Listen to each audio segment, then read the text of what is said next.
pessoal, boa tarde. Meu nome é Mariel. Antes da gente iniciar a palestra, eu gostaria de agradecer o convite da Live University. É um prazer estar aqui com vocês, falar um pouquinho sobre esse tema que é tão espinhoso, que é o contencioso tributário. E eu trouxe para vocês, né, antes da gente entrar nessas considerações cabeludas do contencioso tributário, eu trouxe para vocês um pequeno vídeo de introdução para que nós entendamos o passo inicial da problemática do contencioso tributário. Eu vou pedir para o pessoal da produção soltar o vídeo para mim. Não sei como fazem as blogueiras. Solta a vinheta para que a gente comece a nossa palestra no sentido técnico. Bem-vindo ao meu.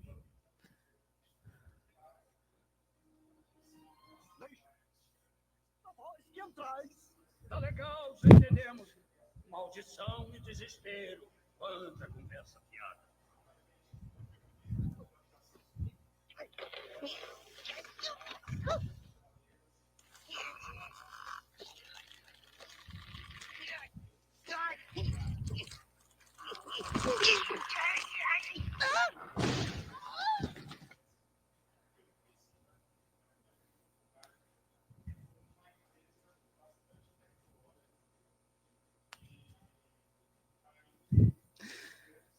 Pessoal, claro que essa plateia dos que nos assistem aqui presencialmente e dos que nos assistem online são dotados de grande saber jurídico. Essa foi uma brincadeira que eu trouxe para vocês para demonstrar inicialmente a dificuldade em que pese o saber jurídico, os advogados, os juízes, os conselheiros, os contribuintes, todos enfrentam na esfera administrativa e na esfera judicial do direito tributário.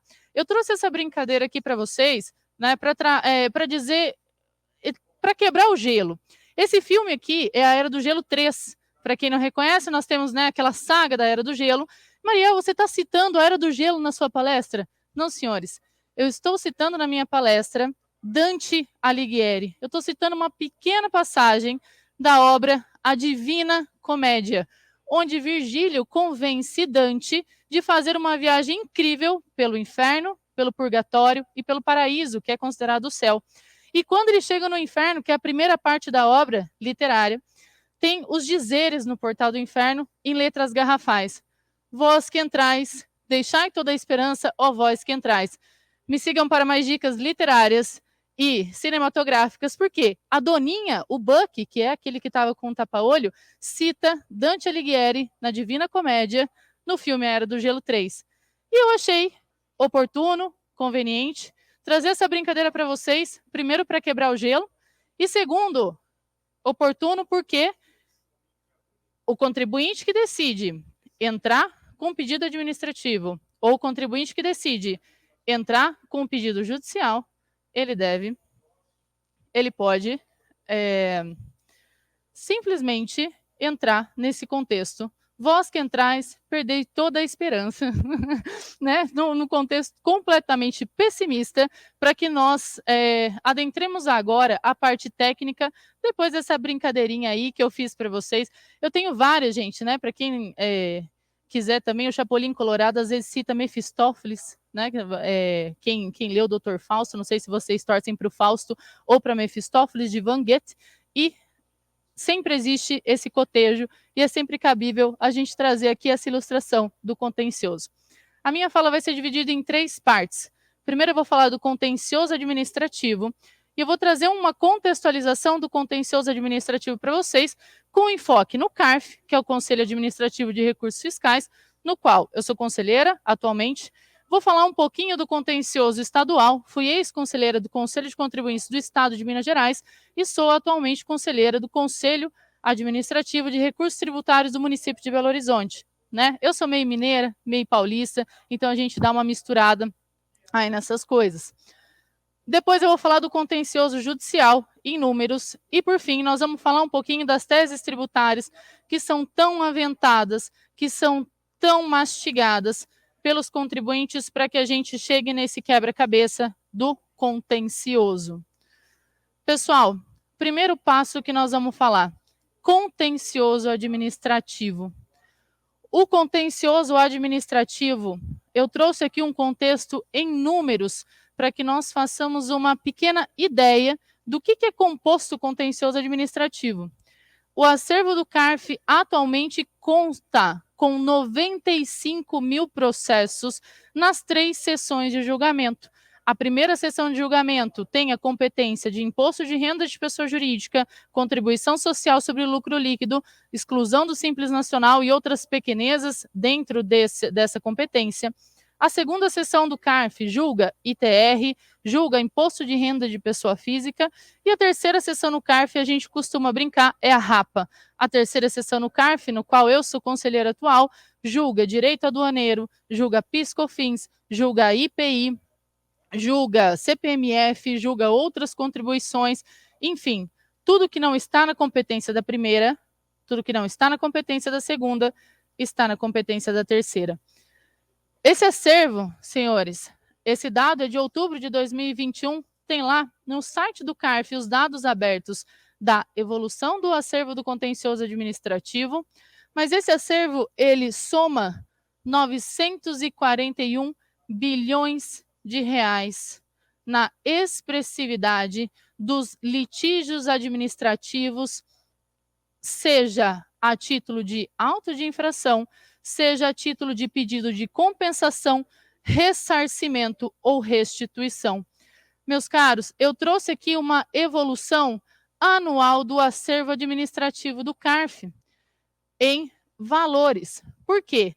Curiosamente, no ano de 2019, constatou-se que houve uma queda de 1,4% nesse acervo, com a somatória de 628,5 milhões de reais. Aqui em dezembro de 2020, houve um aumento de 21,6% no acervo administrativo dos processos administrativos, na somatória de 764,4 milhões de reais. Em setembro de 2021, que obviamente foi o limite da administração, quando ela foi fazer essa pesquisa, houve um aumento de 49,7% no acervo dos processos administrativos do CARF, somando 941,1 milhões de reais. Pessoal, isso demonstra para nós alguns mecanismos para o desenvolvimento do contencioso administrativo tributário. Esses mecanismos, nós vamos falar isso, alguns nos pontos de debate, mas eu vou trazer um exemplo deles para vocês agora. É o reflexo de quem? Das teses tributárias. É um reflexo da tese do século. É um reflexo da discussão de insumo de PIS/COFINS. É um reflexo dos planejamentos tributários denominados erroneamente como abusivos, porque, na verdade, lá fora a gente chama de agressivo, a gente não chama de abusivo. Abusivo, aqui no Brasil, é só namorado. Dentro do sistema tributário, dentro do contexto de planejamento tributário, conceitualmente, nós temos planejamentos tributários agressivos e não abusivos. Dentro de toda essa perspectiva, na primeira sessão, onde se julga a IRPJ, as glosas, ágio, deságio, a gente tem esse reflexo do contencioso administrativo. Além disso, né, a gente tem todo um contexto da movimentação da Receita Federal e da movimentação do contribuinte no aumento dessa cultura litigante. Nós temos potencialmente uma tensão entre o poder de tributar do Estado e entre a vontade do contribuinte de se fazer valer do seu direito. Poxa, pessoal, o quanto de processo que eu pego lá no CARF, que eu pego não, né, que eu julgo lá no CARF, que é uma discussão de insumo, onde o contribuinte, obviamente, dentro do conceito de insumo de PIS/COFINS, dado pelo recurso especial em sede de repetitivo 1.221.170, que foi pela relatora Regina Helena Costa, que entende que tudo aquilo que é utilizado na empresa é insumo. Tudo aquilo que é utilizado para a empresa, para o teu processo produtivo, para a tua prestação de serviço, é essencial e relevante. Do caminhão que sai da porta até a esteira que vai levar os seus produtinhos, até a máquina que vai colocar aquele produto dentro daquela determinada embalagem, até o pallet que você usa para acomodar as suas mercadorias, o contribuinte entende que isso é insumo. Contrário senso a isso, contrário do passo a isso, a Receita Federal entende que não. E quando você protocola lá o teu pedido de restituição, acompanhado das suas decompes, ele é não homologado. E além dele não ser homologado, quantos casos que eu dizia inicialmente, que eu julgo no CARF, que são reflexos um do outro. O contribuinte faz o pedido de restituição, o contribuinte transmite as declarações de compensação com base nessa discussão do direito material e, ao passo que a Receita Federal ela glosa aqui, ela também autua outros períodos aqui. Quando levanta uma orelha, fala assim, que é isso? Ele está me pedindo esses períodos aqui de outubro de 2016, setembro, novembro, e eu estou vendo que eu não considero isso insumo, eu vou fiscalizar o resto. Aí entra o ponto de tensão entre o poder de tributar e aí entra o ponto de tensão entre os objetivos do contribuinte de fazer valer o seu direito sem que, como o João Sem Terra, lá na época que criou-se o direito tributário, a primeira carta de limitações ao poder de tributar, dava um stop, dava uma parada no fisco, falava, não, pera um pouquinho, aqui é o meu direito e nós vamos discutir isso na esfera administrativa ou na esfera judicial. Pessoal, isso implica tanto no volume trazido pelo CARF, quanto nos dias de demora. Opa! Volta. Tanto nos dias de demora. Eu trouxe aqui o tempo médio de duração de um processo administrativo fiscal. Esse dado aqui consta lá nos dados abertos do site do CARF. Mas como boa conselheira, eu discordo. Eu discordo por quê? E, gente, é muito natural, eu lido com muita naturalidade com as discordâncias e com as concordâncias, inclusive com as decisões do Supremo, do STJ, etc. e tal. Por que eu discordo? Eu julgo processos administrativos fiscais que estão parados há 11 anos. Eu julgo processos administrativos fiscais que estão parados há 12 anos. Obviamente, existe uma linha tênue entre aquelas empresas que decidem pela saúde fiscal, pela saúde tributária, e aquelas empresas que se utilizam das ferramentas perversamente para manter o crédito suspenso, para que se encontre uma válvula de escape, para que você encontre um fluxo, para que você tome um ar para o pagamento daquele crédito tributário que você sabe que vai perder no direito na esfera administrativa. Deixa eu beber uma aguinha. Enfim, senhores, o tempo de duração do processo administrativo fiscal no CARF ou em outros conselhos administrativos, o estadual ou municipal, eu discordo que são de 3 anos, mas esse é o tempo médio calculado entre todos os processos de todas as sessões, em que pese eu acredito demorar muito mais. Eu trouxe aqui para vocês a expressão do contencioso administrativo e o quanto em dinheiro que foi julgado em 2021 e o quanto de processos e resoluções que foram proferidas pelo CARF. O acórdão, meus caros, esses dados aqui, viu, gente, estão lá no site do CARF, nos dados abertos. Os acórdãos são de decisão de mérito, não conhecimento, seja preliminar de nulidade, seja preliminar de mérito, ou outras questões processuais ou questões materiais, em que, de todo modo, o acórdão ele representa uma decisão administrativa, ao passo que a resolução é uma decisão em que os conselheiros eles fazem uma diligência e entendem que aquele processo administrativo fiscal não está maduro o suficiente para julgamento. Tem um exemplo muito clássico para a gente, e eu vou falar dessa problemática de provas para vocês, porque as provas no processo administrativo fiscal pesam muito para o contribuinte. Exemplo, você entra lá com um pedido de restituição, ressarcimento, compensação da exclusão do teu ICMS da base de cálculo do PIS e da COFINS. Clássico. Entrou lá antes de 2017, obedeceu a modulação de efeitos do STF, afinal, deixo aqui uma questão para vocês pensarem, o STF é dono do tempo para falar sobre modulação de efeitos? Mas, em suma, não é esse o objetivo da nossa palestra. Mas, obedeceu a modulação, estamos em discussão administrativa. O contribuinte ele junta DACOM e DCTF, que são, obviamente, as declarações com condão, com natureza fiscal. Vai para a DRJ, quer dizer, não é homologado. O contribuinte apresenta a manifestação de inconformidade, dizendo, gente, eu trouxe aqui, meu pedido está aqui, minha DCTF está aqui, minha DACOM está aqui. Quando você pede um retorno de tributo, significa o quê? A tua base de cálculo era X, você recolheu 7,6% sobre X, mas você excluiu o ICMS dessa base de cálculo, agora a tua base de cálculo é Y, é menor. A partir do momento que ela é menor, esse 7,6% incidente sobre essa base de cálculo menor, você vai ter o direito dessa parcelinha, desse diferencial.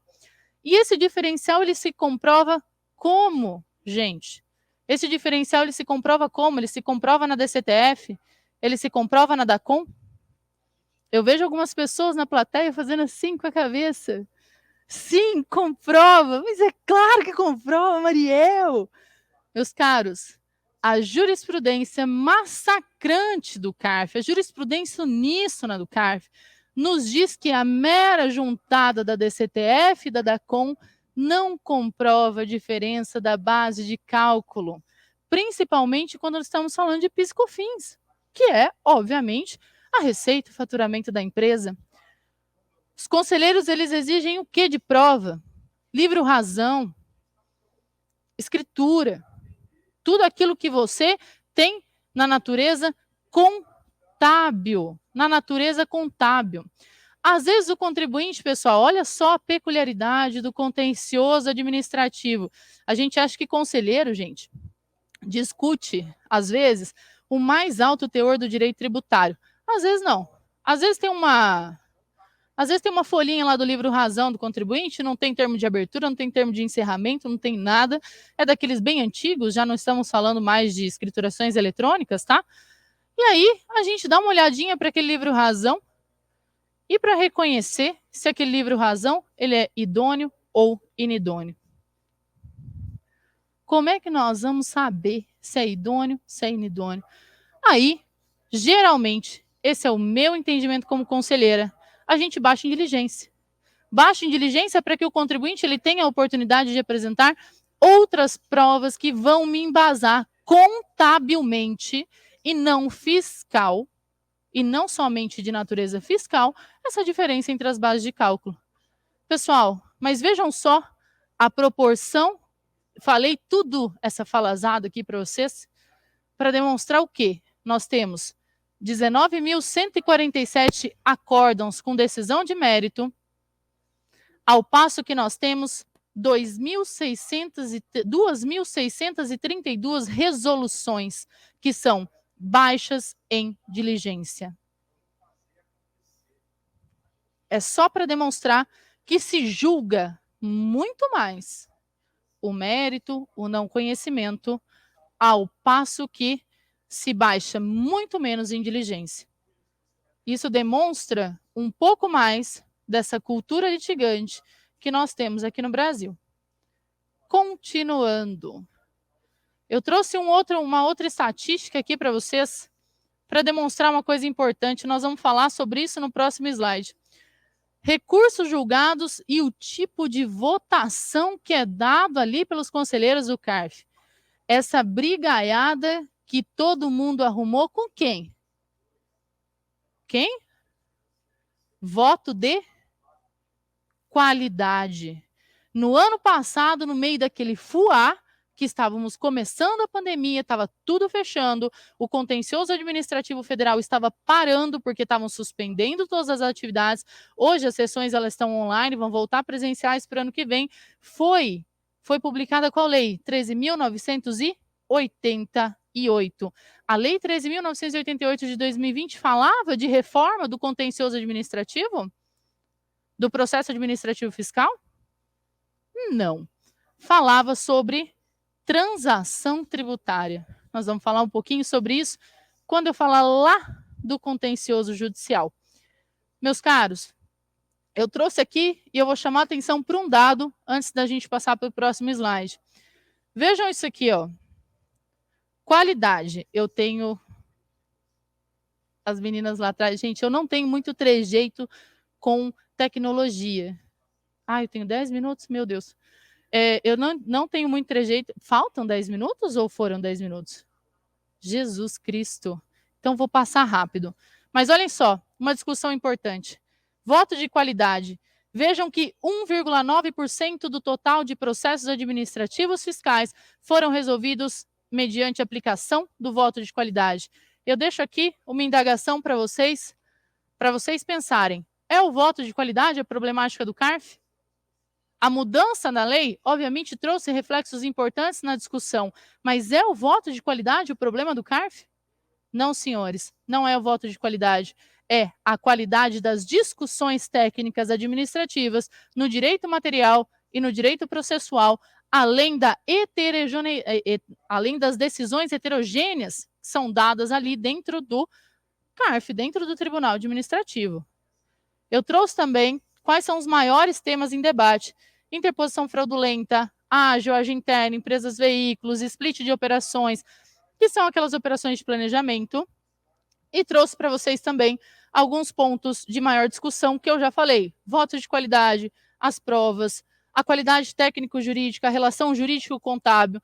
Tudo isso foi desenvolvido durante aqui a palestra do contencioso administrativo, ok? Meus caros, eu gostaria de falar mais ou menos umas 4 horas de contencioso administrativo para vocês. Daria pano para manga para caramba, tem jurisprudência do tribunal para caramba para a gente discutir controvérsias e afins, mas eu preciso falar sobre quem? O judicial. E aí o judicial, da mesma forma que o administrativo, eu trago alguns passos para vocês que demonstram em números o tamanho da nossa litigiosidade do Brasil. O Poder Judiciário atualmente tem 75,4 milhões de processos em tramitação, segundo o relatório Justiça em Números publicado pelo CNJ algumas semanas atrás. O Poder Judiciário e o sistema processual brasileiro, eles não dão conta do contencioso tributário. Eles não dão conta do tamanho, do inchaço que é esse contencioso. Porque inchaço, eles ferem principalmente a razoável duração do processo, efetividade da prestação jurisdicional, igualdade e a eficiência. A gente não tem entrega, a gente não tem resolução. Quão perverso é você ver um direito na sua frente e você, ao mesmo passo, lidar com esse direito parado, estagnado ali. Você não consegue movimentar aquele direito. Porque existem todas essas peculiaridades que vão envolver a morosidade da justiça brasileira. Pessoal, qual que é o papel do direito tributário no contencioso judicial? Basta uma análise superficial e rápida da formação da teoria dos precedentes aqui no Brasil. Teoria dos precedentes, gente, é aquela que traz distinguishing, é aquela que traz a ratio decidendi. Ela é uma teoria dos precedentes um pouquinho tupiniquim aqui no Brasil, mas que foi incluída no novo CPC e é utilizada de uma forma um pouquinho embolorada, mas ainda assim é utilizada. Das 57 súmulas vinculantes, 16 são tributárias, representam 28%. Nós temos no STF 1.104 recursos extraordinários para análise de repercussão geral. 280 são de matéria tributária. Nós temos 25% de representatividade. 1.064 são recursos especiais em sede repetitivo. 233 são de matéria tributária. Agora, o maior gargalo no direito tributário são as execuções fiscais. Meu Deus do céu! As execuções fiscais, elas representam 87,3% da taxa de congestionamento do judiciário. Isso porque, por vezes, você não encontra o contribuinte para ser citado, por outras vezes, quando você o encontra, você não encontra bens para serem penhorados.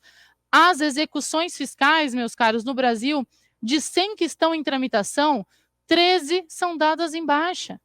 Porque as outras, o restante não anda, não consegue, não desembola, não resolve. E isso é uma problemática. 36% do total dos casos pendentes representam execuções fiscais. Gente, é quase 40% do judiciário brasileiro em sede de execuções fiscais, em sede de casos pendentes, representam 27 milhões. Tempo médio de duração de uma execução fiscal, 8 anos e 1 mês. Mas na Justiça Federal, onde acontecem os maiores casos, que a gente vai discutir o imposto de renda de pessoa jurídica, aquele caso famosíssimo da Gerdau, quem não lembra, de aproveitamento de ágio, a duração do processo é de cerca de 10 anos e 11 meses. 10 anos e 11 meses, gente. 10 anos é muita coisa, 10 anos é muito tempo, 10 anos muda tudo. Né? Eu lembro que no final do no meu último ano da faculdade, eu não tinha celular com internet. Quem vive com celular sem internet hoje, meus alunos na faculdade falam assim, como assim se fazia prova sem celular? Eu fazia, ué. Vocês faziam também? Eu fazia tudo prova sem celular. Por isso que a gente é mais esperto que eles hoje, né? Então, assim, tudo muda muito rápido e esse tempo do contencioso não expressa a efetiva entrega que nós gostaríamos de ter.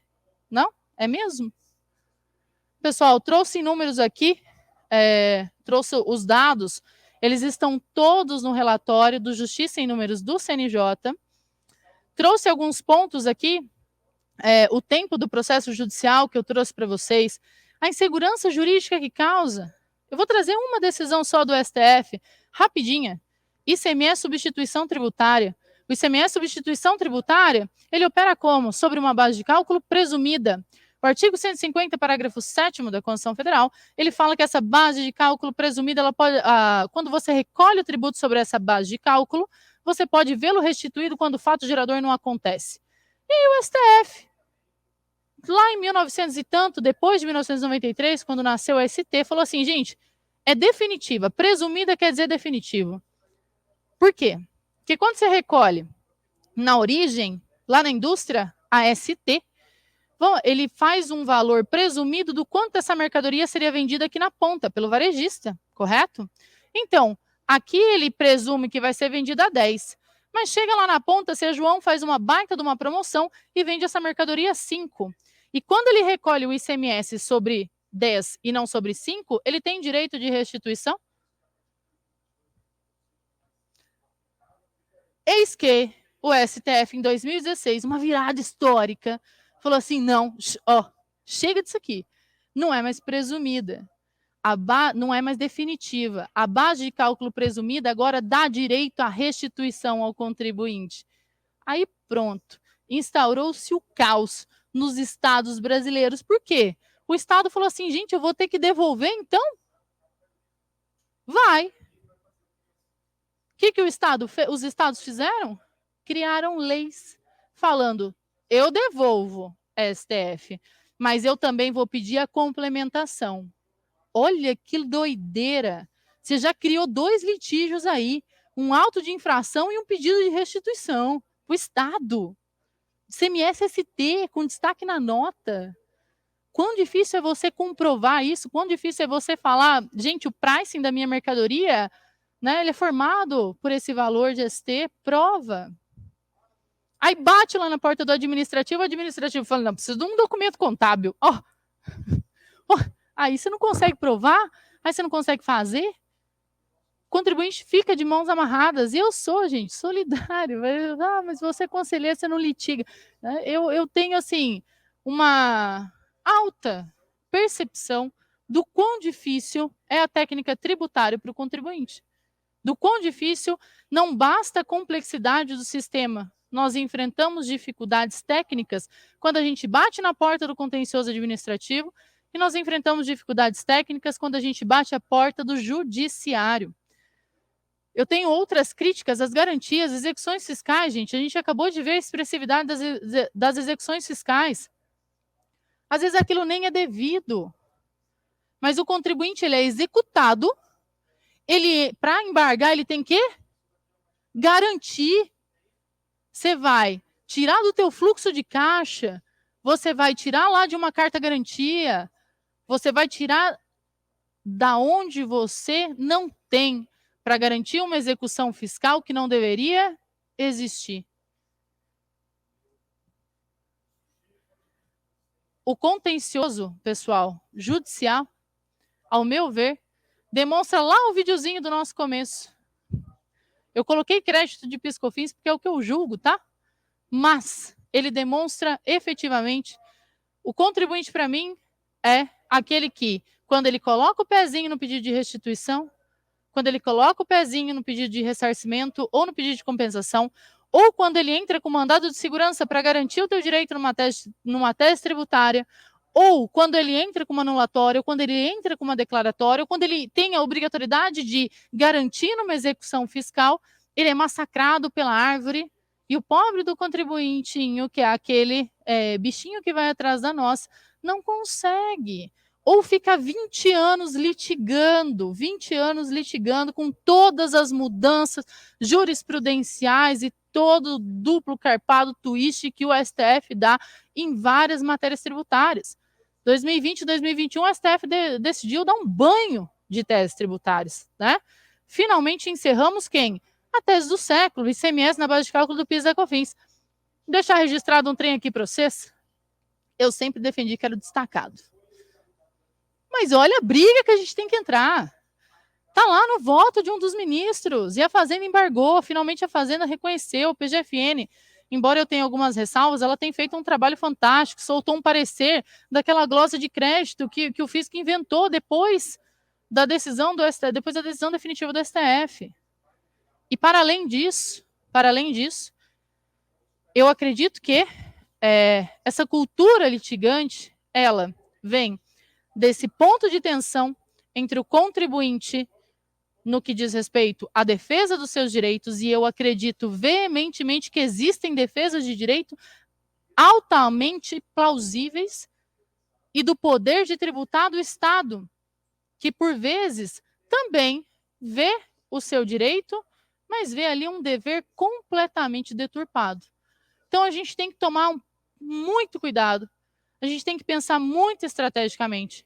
Quando vai discutir aquela matéria, se vai ser via administrativa, se vai ser via judicial, adentrar com profundidade na jurisprudência dos tribunais que vocês estiverem tratando e tomar cuidado no ingresso das teses tributárias. A tese do século, senhores, tem dois reflexos importantes.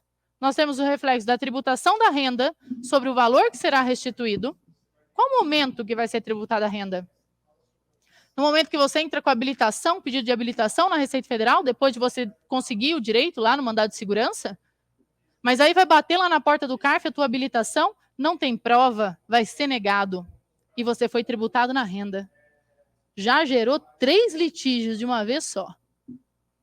O pedido de compensação, a habilitação, a tributação da renda. Mais 3 processos para conta do contencioso administrativo ou do contencioso judicial. Meus caros, encerrou o tempo, né? É quando a mestre de cerimônia ela sobe no palco, significa, sabe quando está apagando a luz para a gente ir embora? Eu gostaria muito de falar muito mais sobre a importância do contencioso para vocês. Hoje eu trouxe um panorama dentro dessa minha perspectiva do contencioso administrativo, dentro das casas administrativas de julgamento. Ressalto a qualidade e o cuidado que muitos conselheiros têm. Isso é muito importante, deixar destacado para todos vocês. Eu estudo pra caramba, eu penso pra caramba, de uma forma... eu penso em deixar a forma mais técnica possível as decisões para que oportunize os contribuintes depois não terem esses empecilhos. Gente, eu agradeço vocês, agradeço a presença, agradeço a atenção e é isso, agradeço a Live também. Muito obrigada.